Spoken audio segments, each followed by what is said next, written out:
Баршаларыңызға ассалаумағалейкум. Бүгінгі тақырып әрине ең мықты мечник Рюма жайлы болатын болады. Арнамызға жазылып, қоңырауша түймешесін басып қоюды ұмытпаңыздар. Ал біз бастаймыз.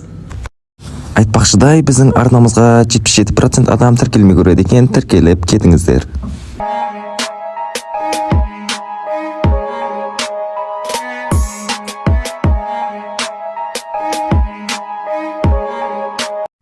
Жеке өзімнің ойымнан бастайтын болсам, Рюма дейтін ең мықты мечниктардың бірі, бірақ та бұл жайлы толығымен нақты теория жоқ. Яғни, оның қаншалықты мықты, қаншалықты күшті екендігі жайлы толығымен информация жоқтың қасы. Барлықтарыңызға ойлап жүрген шығарсыздар, біз Рюманы көрдік деп, бірақ та ол шынайы Рюма емес, ол зомби Рюма болып есептелінеді. Яғни айтатын болсақ, Ванода көрген нәрселеріміздің барлығы да ол шынайы емес. Рюма дейтін ол баяғыда өліп қалған. Рюма тірі кезінде оның қара шашы тоқылған. Ол сондай-ақ хаки киімдерімен, яғни воля киімдерімен зори сандалларын киген. Оның бет пішіні біздің Ророноа Зоромызға ұқсас болды. Рюма әділеттілік пен абырой төңірегінде қатаң жеке философияны ұстанады. Рюма адамның өмірін құтқару, бұл адалдықпен өтілуі керек.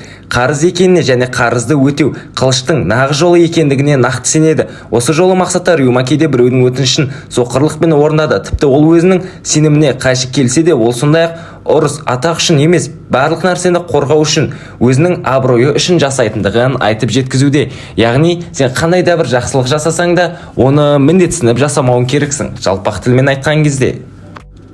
Қылыш шебері ретінде Рюманың ерекше әдеті бар еді. Біреу семсерінің қанына тиген сайын, тіпті кездейсоқ болса да, Рюма оны бірден дуэлге шақырып ретінде қабылдауға мәжбүр болатын еді. Бұл мінез құлық Рюманың қылышы деген сеніммен туындайды. Абыройлы ниетіне қарамастан, бұл әдет оның мүлдем қажетсіз қанды қақтығыстарға түсуіне себеп болды. Ол Ваноның өлімінің қаһарманы болып саналыларға ұқсайды. Өйткені Кинемон оның қабірі тоналған кезде елдің қиын жағдайға тап болғандығын айтты. Яғни бұл дегеніміз Рюма өте мықты қылышкерлердің бірі болып есептелінеді. Бірақ та кейбір теорияларға қарай сенетін болсақ, Рюма гараселермен шайқасқан дегенде теориялар бар. Яғни 5 шалға, яғни гараселерге қарай қарайтын болсаңыз, оның шырамдарына қарай қарайтын болсаңыз, Рюма 5-ке 1 шыққан деген ақпараттар бар. Бұл қалай сонда? Рюма қалайша ол 5 гарасиді жалғыз өзі жеңе алды деген менің өзімде өте үлкен сұрақтардың бірі бар. Ал Рюма Зоромен шыққан кезде Зоро өзі де түсінген болатын. Яғни бұл шынайы Рюма емес, зомби Рюма деп аталады. Яғни бұл шынайы Рюма емес болғанда, ол соған ұқсас, не болмаса соның тәнінде жүрген бір мықты қылышкер деп те аталып жатыр. Ал біздің Ророноа Зорамыз, менің ойымша, оны жеңе алмайтын секілді. Себебі ол өте мықты.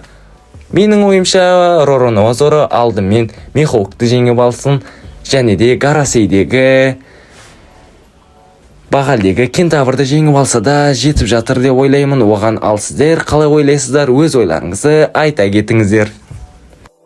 Зомби ретінде Рюма Брук сияқты көптеген әдеттерге ие болды. Мінезі бұзылған, әртүрлі жағдайларда йо-хо-хо күлетін және оның жансыз денесі туралы әзіл қалжың. Бұл ұқсастық оның Бруктың көлеңкесіне ие болғандықтан және қора трейлер доғасында көрсетілгендей. Зомби көлеңкесі оны қайта жандандыру үшін пайдаланылған, адамның көптеген жеке қасиеттерін қабылдайды.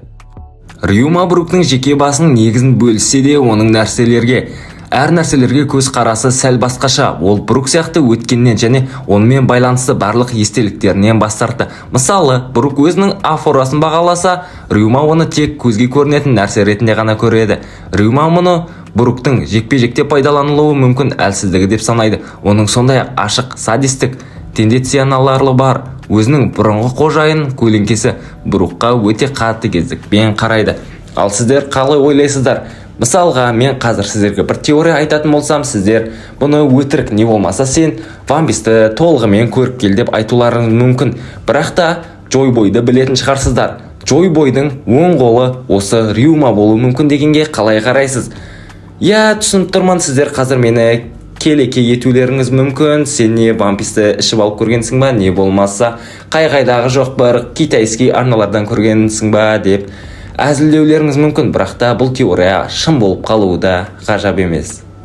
Рюма пирсингтік күрес стилін пайдаланады. Оның қабілеттері негізінен шабуылдардың пирсингтік түріне негізделген, алайда соққының кесу түрі оған жат емес. Рюма сонымен қатар семсері мен күлгін энергияның кесу толқындарын шығаруға қабілетті. Зороның фунт зеңбіректерімен бірдей, яғни Зороның қалай айтсам екен, Зороның стиліне ұқсас, яғни шайқас жағына қарай ұқсас келеді біздің Зоромыз.